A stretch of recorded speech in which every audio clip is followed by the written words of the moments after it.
하나님 말씀 보겠습니다. 오늘 우리에게 주시는 하나님 말씀은 골로새서 3장 12절에서 17절까지의 말씀입니다. 주신 말씀 제가 읽도록 하겠습니다. 그러므로 너희는 하나님이 택하사 거룩하고 사랑받는 자처럼 긍휼과 자비와 겸손과 온유와 오래 참음을 옷 입고 누가 누구에게 불만이 있거든 서로 용납하여 피차 용서하되 주께서 너희를 용서하신 것 같이 너희도 그리하고 이 모든 것 위에 사랑을 더하라. 이는 온전하게 매는 띠니라. 그리스도의 평강이 너희 마음을 주장하게 하라. 너희는 평강을 위하여 한 몸으로 부르심을 받았나니 너희는 또한 감사하는 자가 되라.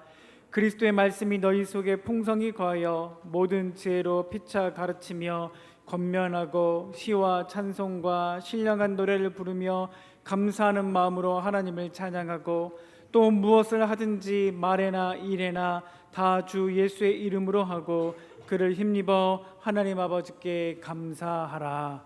아멘. 장마 중이라 날씨가 굳고 습합니다. 건강 잃지 마시고 활력 넘치는 삶을 사시기 바랍니다.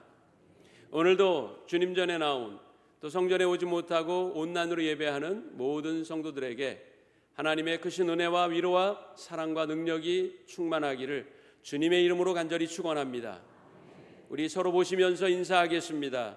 한 주간 평안하셨나요? 반갑습니다. 한 주간 평안하셨나요? 반갑습니다. 오늘 모처럼 해가 나서 마음이 밝습니다. 비가 왔다 흐렸다가 잠시 개었다가 또다시 궂은 날씨가 계속되는 한 주간이라서 매우 힘들고 지치셨을 텐데 냉수 한 그릇과 같은 하나님의 은혜가 여러분 심령과 마음에 가득하기를 축복합니다. 오늘은 바울의 옥중서신인 골로새서의 말씀으로 설교합니다. 3장 12절에서 17절까지 말씀을 바탕으로 새로운가 해로운가 라고 하는 제목의 말씀을 여러분들과 함께 나누려고 합니다. 지금은 정보의 홍수 시대입니다. 전 세계를 하나로 묶어준 금세기 최고의 정보통신 기술인 인터넷을 기반으로 방대한 양의 정보가 네트워크 상에 떠다닙니다.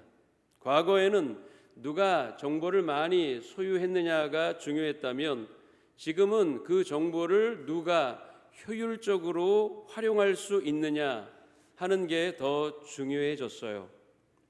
활용할 줄 모르는 정보는 아무 소용이 없습니다. 사소한 정보라도 긍정적이고 유의미한 효과를 낼 수 있는 게 중요하죠. 여러분 이런 말 들어보셨죠? 아는 것이 힘이다 라는 말이 있습니다. 또한 펜이 검보다 강하다라는 말도 같은 맥락에서 이해할 수 있습니다. 조선시대에는 이런 표현도 있었습니다. 선비의 붓끝이 무사의 칼날보다 무섭다. 모르는 것보다는 아는 게 더 좋을 수 있습니다. 유용한 정보는 인간 삶을 편하게 해주고 의미로 가득하게 하기 때문입니다. 그러나 반대 표현도 있어요. 모르는 게 약이다. 사자성어로는 식자우환, 즉 아는 게 오히려 근심을 부른다입니다. 영미권에서는 무지가 축복이다라는 격언도 있습니다. 자, 어떤 게 맞는 말일까요? 알려드릴까요? 그때 달라요. 알아서 도움이 되는 경우도 반대로 몰라야 더 좋은 경우도 있죠. 상황에 따라 달라집니다. 추운 겨울 산에서 길을 잃었을 때 행동 요령을 알면 생존율을 높일 수 있죠. 그러나 누군가 내 흉을 본 것은 모르는 게 나아요. 알면 괜히 기분만 나빠질 수 있습니다. 바울은 골로새서에서 골로새 교회 성도를 위하여 이렇게 기도한다고 했어요. 골로새서 1장 9절에 10절 보니까 이로써 우리도 듣던 날부터 너희를 위하여 기도하기를 그치지 아니하고 구하노니 너희로 하여금 모든 신령한 지혜와 총명에 하나님의 뜻을 아는 것으로 채우게 하시고 주께 합당하게 행하여 범사에 기쁘시게 하고 모든 선한 일의 열매를 맺게 하시며 하나님을 아는 것에 자라게 하시고 라고 했습니다. 하나님을 아는 것과 하나님의 뜻을 아는 것으로 자라며 채워지기를 기도한다고 했어요. 저도 삼연교회 성도들이 하나님을 알기를 원합니다. 하나님의 뜻을 아시기를 원합니다. 그러나 아는 데에서 끝나지 말고 하나님과 그 뜻을 준행하고 실천하는 일에 힘쓰시기를 바랍니다. 우리나라 말에 알아야 면장도 한다고 합니다. 알아야 하나님의 일꾼이 되어 하나님을 기쁘게 할 수 있어요. 신앙생활이란 무엇이냐? 일평생 하나님을 알아가는 거룩한 여정입니다. 하나님을 알지 못할 때는 내가 맞는 줄 착각하죠. 말로는 하나님께 순종한다고 하면서 실상은 내 뜻을 더 앞세웁니다. 하나님의 뜻을 모를 때는 내 방법을 고집했어요. 내 주여 뜻대로 행하시옵소서. 이렇게 찬양 부르면서도 사실은 내 주여 제 뜻대로 행하시옵소서 이렇게 하는 때가 많아요. 정말로 어리석기 그지없습니다.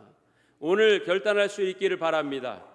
오직 하나님만, 오직 하나님의 뜻만 제대로 알겠다고, 그리고 내 생각, 내 가치관을 버리고 하나님께만 순종하겠다고 결단하는 시간이 되기를 바랍니다. 할렐루야. 우리 결단하시는 분만 두 손 들고 아멘. 할렐루야. 아멘입니다. 골로새서는 옥중에서 고난 중에 쓴 편지입니다.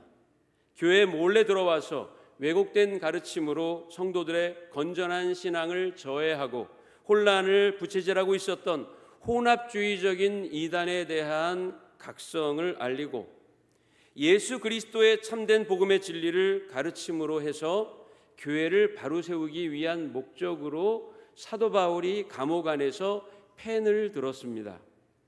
오늘 본문을 통해 그리스도 안에서 새로워진 자들이 가져야 할 태도와 영적 원리를 알게 됩니다.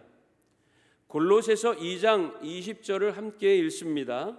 너희가 세상의 초등학문에서 그리스도와 함께 죽었거든 어찌하여 세상에 사는 것과 같이 규례에 순종하느냐라고 했습니다.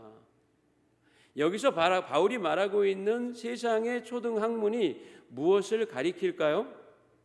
당시 유행하던 철학과 사변적 지식을 뜻합니다. 그리고 영지주의 사상입니다. 극단적 이원론과 금욕주의의 토대가 됐죠. 다른 하나는 율법주의입니다. 바울은 이러한 초등학문이 그리스도와 함께 죽었다고 선언하고 있습니다. 죽은 게 당연하다고 말했어요.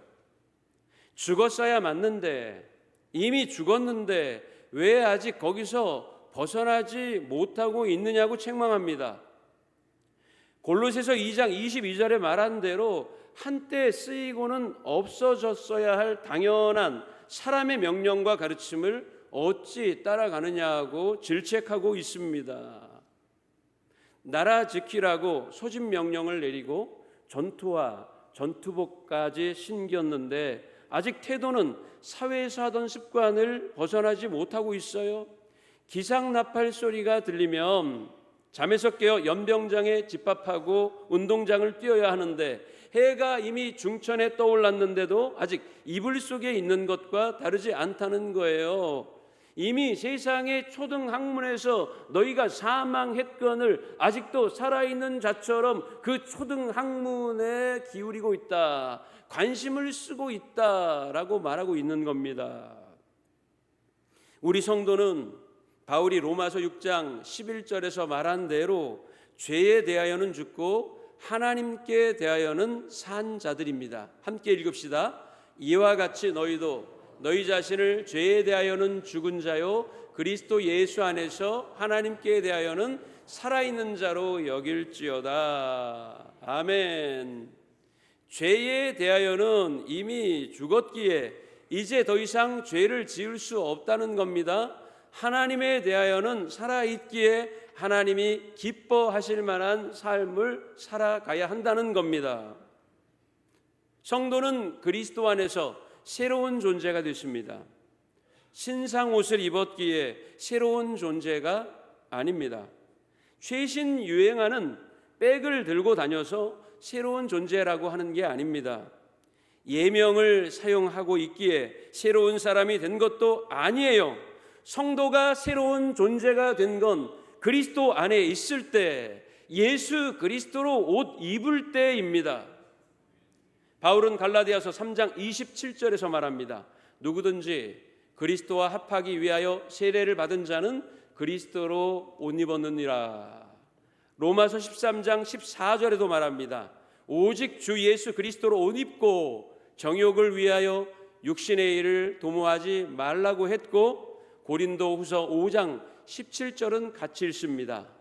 그런즉 누구든지 그리스도 안에 있으면 새로운 피조물이라.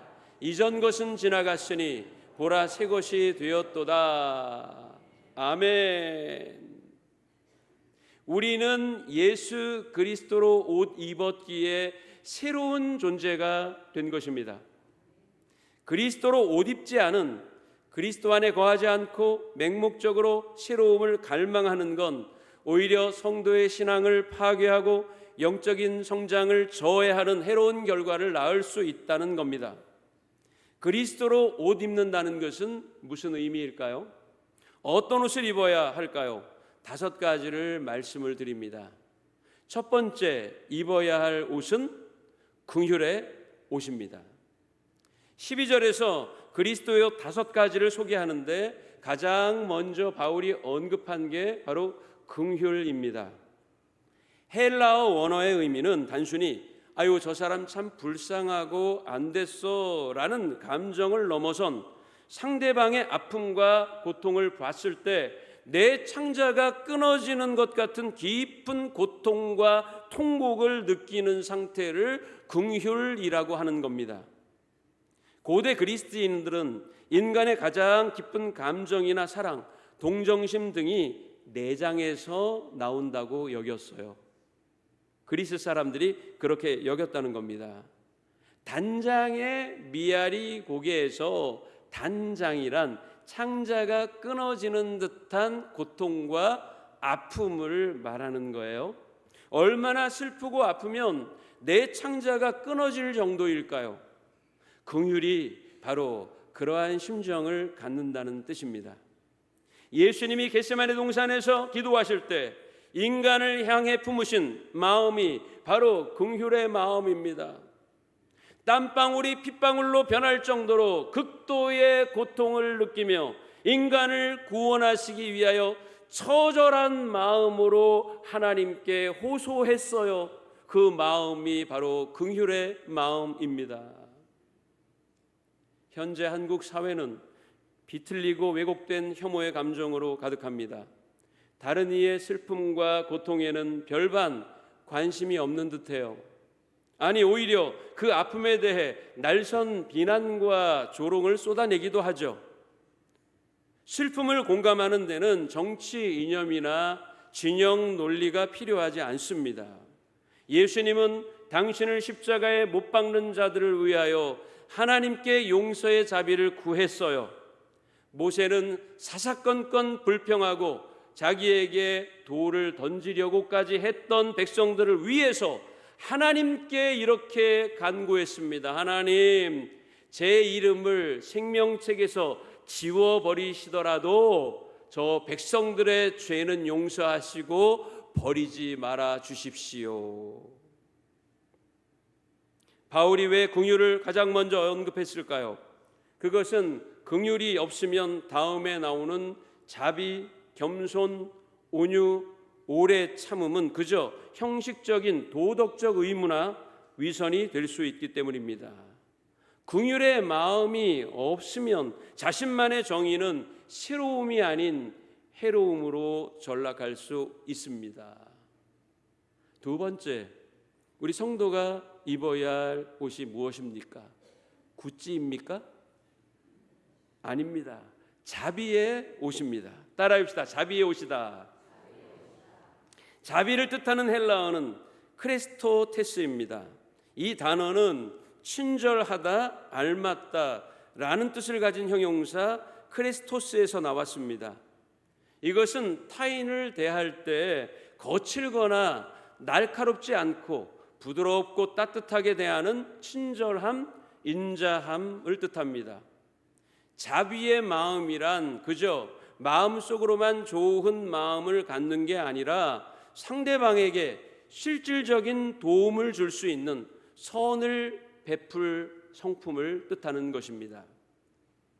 크레스토스 발음이 크리스토스와 비슷하죠? 크리스토스가 무슨 뜻입니까? 크리스토스는 헬라어로 그리스도 예수를 말합니다. 발음이 비슷합니다.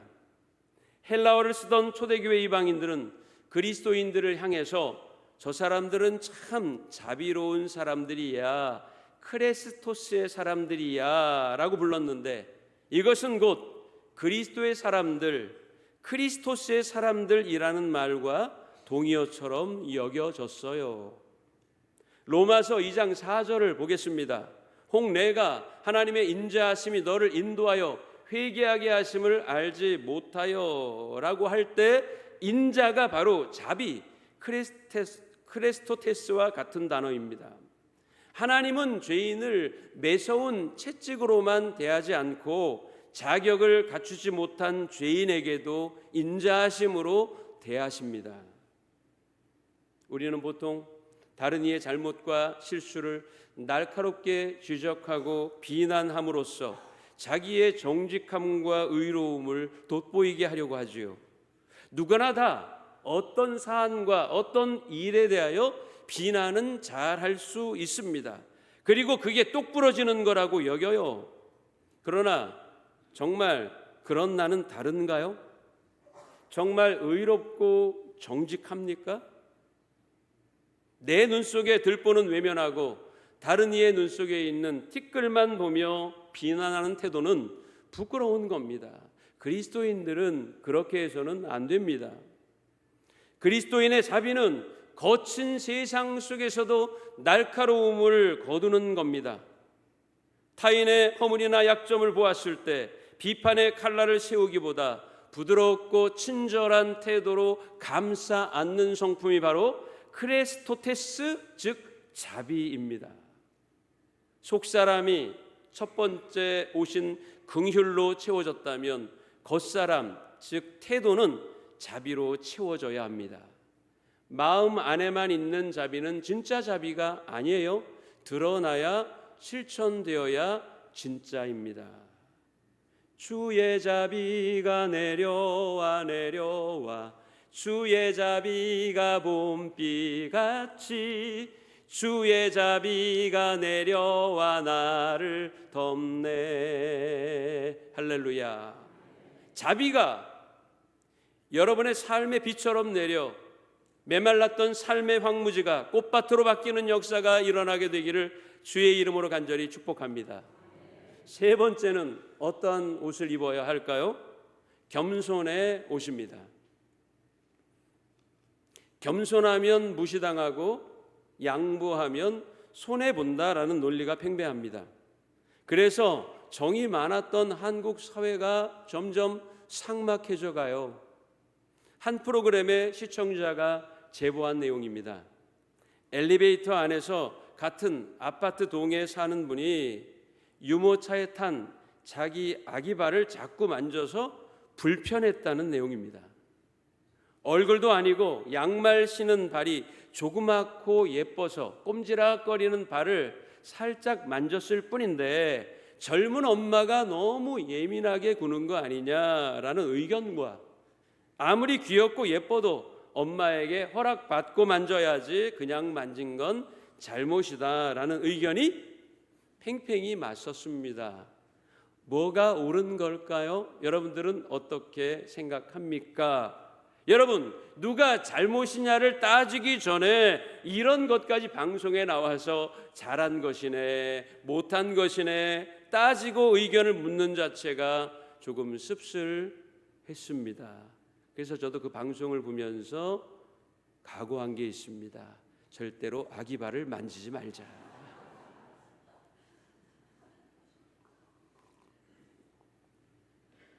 가만히 있으면 상대방이 나를 만만히 볼 수 있기에 언제든 맞받아칠 만만의 준비를 해야 한다고 여기는 것 같습니다. 한 개 손해보면 10배로 갚아줘야 직성이 풀린다고 생각해요. 고대 그리스 로마 사회에서도 그랬던 것 같습니다. 겸손은 미덕이 아니라 노예들이나 갖는 비굴하고 수치스러운 태도로 취급받았어요. 그러나 기독교는 이 단어를 가장 고귀한 신앙의 미덕으로 바꿨습니다. 겸손의 원어 의미는 마음을 땅만큼 낮추는 태도입니다. 뭐라고요? 내 마음을 바닥까지 낮추는 태도를 겸손이라고 부릅니다. 영적인 겸손은 사람들 앞에서 단순히 체면을 차리거나 아닙니다, 제가 뭘요? 라고 사용하는 관계적 예의만을 뜻하는 게 아닙니다. 겸손은 하나님의 거룩하심 앞에선 나의 진짜 모습을 정확하게 인식하는 것입니다. 죄인이요 먼지에 불과한 미약한 존재라는 걸 깨닫고 은혜가 아니면 한순간도 살 수 없는 영적 파산자라는 걸 인정하는 태도, 그것을 우리는 겸손이라고 말하는 겁니다. 아무것도 가지고 있지 않고 아무것도 의로움을 내세울 수 없는 자들이 다른 사람 앞에 군림하겠습니까? 아니죠. 자기의 마음을 바닥까지 낮출 수밖에 없는 겁니다. 예수 그리스도께서 죄인을 구원하시기 위해 하늘의 높은 보좌를 버리시고 인간의 몸을 입고 내려오신 거룩한 비움을 본받는 게 사실은 겸손의 본질입니다. 그래서 겸손의 옷을 입는다는 건 내 권리와 나의 자존심을 주장할 수 있는 상황에서도 주님처럼 나를 비워내고 바닥까지 나를 낮추는, 그래서 다른 사람을 높이는 태도를 말합니다. 우리 함께 찬양해 봅니다. 겸손히 주를 섬길 때 괴로운 일이 많으나 구주 연에게 힘 주사 잘 감당하게 하소서. 네 번째, 그리스도인이 입어야 할 옷은 온유함입니다. 천성이 온유한 사람이 있습니다. 구약 인물 중에 생각나는 사람이 있습니까? 바로 모세입니다. 민수기 12장 3절에 그에 대해 이렇게 묘사했죠. 이 사람 모세는 온유함이 지면의 모든 사람보다 더하더라. 온유한 미덕으로 보면 모세보다 더 온유한 사람이 없었다는 거죠. 그런데 이 말씀은 모세의 상황이 좋을 때 나온 얘기가 아니에요. 오히려 가장 가까운 가족인 형 아론과 누나 미리암이 모세를 깎아내리고 격렬한 비방을 쏟아 놓았을 때 나온 말입니다. 그래서 성경이 말하는 온유함은 단순히 성격이 나약하거나 착해서 아무 말 못하는 상태가 아닙니다. 하나님 앞에서 철저히 낮아진 마음을 의미하며 또 자신을 변호하기 위해 굳은 논리와 강한 주장을 펼치기보다 묵묵히 하나님께 모든 판단을 맡기는 태도이고, 자기를 공격하고 비방하는 자를 위해 기도하는 힘이 바로 온유함입니다. 자기를 비방한 누이 미리암이 나병, 즉 문둥병에 걸렸을 때 이 동생 모세는 자기를 격렬히 비방했던 누이의 치유를 위해 하나님 앞에 기도했어요. 그렇기에 성경은 모세를 이 세상 모든 이보다 온유한 자로 묘사하는 겁니다. 바울이 말하고 있는 온유도 마찬가지입니다. 힘이 없어서 쩔쩔매는 유약함이 아니라 강력한 힘과 능력, 그리고 다른 이를 압도할 만한 자기 주장과 탄탄한 논리를 지녔음에도 그것을 하나님의 통제권 아래 두어 부드러움으로 나타내는 통제된 힘을 말합니다. 그래서 온유의 핵심은, 따라해 봅시다, 내 삶의 주도권을 하나님께 양도하고 성령의 다스리심을 받아 거친 감정과 힘의 고삐를 하나님께 맡기는 것이다. 할렐루야. 바울은 갈라디아서 6장 1절에서 말합니다. 형제들아, 사람이 만일 무슨 범죄한 일이 드러나거든 신령한 너희는 온유한 심령으로 그러한 자를 바로잡으라. 나에게 잘못을 저지른 자, 나를 억울하게 한 사람에 대해 거친 폭풍우처럼 분노를 쏟아내면 상대방을 파괴하고 관계도 손상되지만 온유의 미풍으로 다가가면 상대를 회복시킬 수 있습니다. 내면의 강인함이 부드러운 태도로 흘러나와 사람을 살리는 영적 에너지가 될 수 있는 것입니다. 우리 삼양교회 지체 여러분, 우리 삼양교회 사랑하는 가족 여러분, 다른 일을 온유함으로 대하십시오. 여러분들이 지을 수 있는 가장 온유한 표정을 지으며 옆에 계신 분과 인사합니다. 당신을 예수님의 사랑으로 사랑합니다.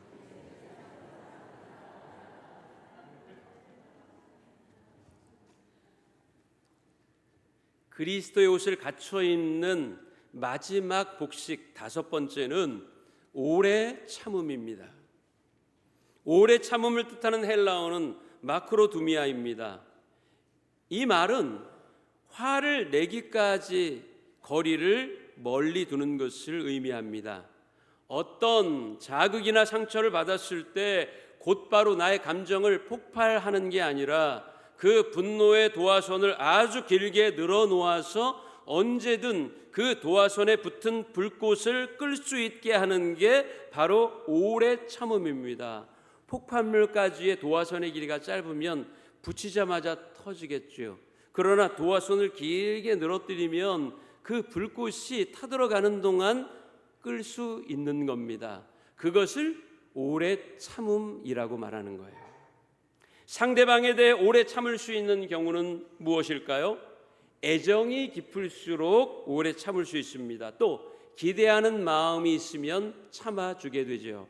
예를 들면 아이가 누워만 있다가 엎드리려고 할 때, 즉 아기가 엎드리려고 할 때, 즉 뒤집기를 시도할 때 한 번에 할 수 있는 아기는 많지 않습니다. 여러 번 시도하고 실패하면서 뒤집는 거예요. 그런데 엄마가 기다리지 못하고 뒤집어주면 아이는 조금 편하겠지요. 그러나 어떤 엄마도 아이가 뒤집기를 시도할 때 어깨를 넘겨주는 엄마는 한 사람도 없어요. 그렇게 한 엄마 손 들어 보십시오.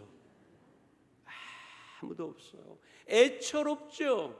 아이가 누워만 있다가 엎드리려고 할 때 이 어깨가 걸려가지고요. 제 아들도 어깨가 넓으니까는 이게 넘어가려고 하다가 또다시 못 넘어가고, 넘어가려고 하다가 또다시 못 넘어오더라고요. 근데 기다려주니까 끝내 하더구만요. 아무도, 어떤 엄마도 뒤집기를 시도하는 내 아이의 어깨를 편하게 넘겨주지 않고 끝까지 혼자 할 수 있도록 기다려주는 겁니다. 내 아이니까 성취감을 맛보게 하려고 험하고 거친 세상에서도 살아남을 수 있는 강인함을 훈련하려고 기다리고 또 기다려주는 거예요. 하나님은 우리의 반복되는 죄와 허물을 보시면서도 즉각 심판하지 않아요. 우리가 돌이킬 때까지 분노의 거리를 두십니다. 그래서 우리가 구원받은 것이 바로 이 하나님의 마크로두미아, 오래 참음으로 인한 것입니다. 그래서 우리도 다른 일을 오래 참고 기다려줘야 하는 겁니다. 나에게 상처를 준 사람, 나를 실망하게 한 사람, 좀처럼 변하지 않는 사람을 대할 때 내 안에서 마그마와 같이 끓어오르는 감정을 다스리며 그 사람이 바뀔 때까지 기회를 주고 기다려주는 태도가 필요합니다. 분노를 쏟는 건 누구나 쉽게 할 수 있어요. 그러나 분노를 쏟을 수밖에 없는 상황에서도 끝까지 냉철히 나의 감정을 다스리는 것이 성숙한 믿음의 사람임을 기억하십시오. 할 수 없어서, 할 수 있는 능력이 없어서 하지 않는 건 비굴함입니다. 그러나 오래 참음은 할 수 있지만, 보복할 수 있지만, 되받아칠 수 있지만 상대방을 품기 위해 내 감정을 억누르고 또 참아내는 것입니다. 왼수 같은 남편도 여러분이 오래 참고 지금까지 품어줬기에 가정이 유지되는 겁니다. 우리 남편들 잘 들으세요. 아내한테 잘하십시오. 아내가 참아내지 않았으면 벌써 가정이 골백번도 깨졌을 겁니다. 늘 실망만 시키는 자녀도 오래 참고 기다려줬기에 이제는 스스로 서며 조금씩 한 걸음 두 걸음을 떼가는 것입니다. 욕 한마디 해주고 싶고 꼴보기 싫어서 당장 절교하고 싶은 속회원, 선교회 동료들도 오래 참고 이해하며 왔기에 삼양교회 공동체가 예수 그리스도의 몸으로서 세상의 빛과 소금의 역할을 감당하며 내년이면 70주년을 맞이하게 되는 것입니다. 가장 중요한 게 남았습니다. 14절을 함께 읽겠습니다. 시작. 이니라. 아멘. 우리가 아무리 제 죄를 향해 오래 참음으로, 온유함으로, 겸손함으로, 자비함으로, 긍휼의 마음으로 대하려고 노력해도 그 모든 것 위에 사랑의 띠를 매지 않으면 그 모든 노력은 허사가 될 수 있습니다. 그리스도 안에서 새 사람을 입은 우리는 다릅니다. 우리에게는 예수님이 십자가에서 피로 묶어주신 사랑의 띠가 있습니다. 내 힘으로는 도저히 용납할 수 없는 사람일지라도 주님의 사랑이라는 띠로 묶을 때 공동체는 깨어지지 않고 온전함을 유지하게 되는 것입니다. 오늘 여러분의 삶을 지지하고 있는, 꽉 묶어주고 있는 띠는 무엇입니까? 나를 증명하려는 이기심의 띠입니까? 아니면 공동체를 살리는 그리스도의 사랑의 띠입니까? 그리스도로 옷 입은 성도가 이 사랑의 띠를 메고 세상으로 나아갈 때 너도 나도 우리도 모두 온전하게 되리라 믿습니다. 그리고 새롭게 되리라 믿습니다. 그 새로움이 여러분의 가정을 지키고 우리 교회를 지키고 한국 사회를 지키는 능력이 될 것입니다. 이제 말씀을 마칩니다. 그리스도로 옷 입은 성도들이 복음으로 새롭게 되어 예수 그리스도의 구원의 은혜를 널리 전파하여 죄와 허물, 거짓과 탐욕으로 해롭게 된 세상을 구원하고 새로이 변화시킬 수 있는 능력이 될 수 있기를 주 예수 그리스도의 이름으로 간절히 축원합니다.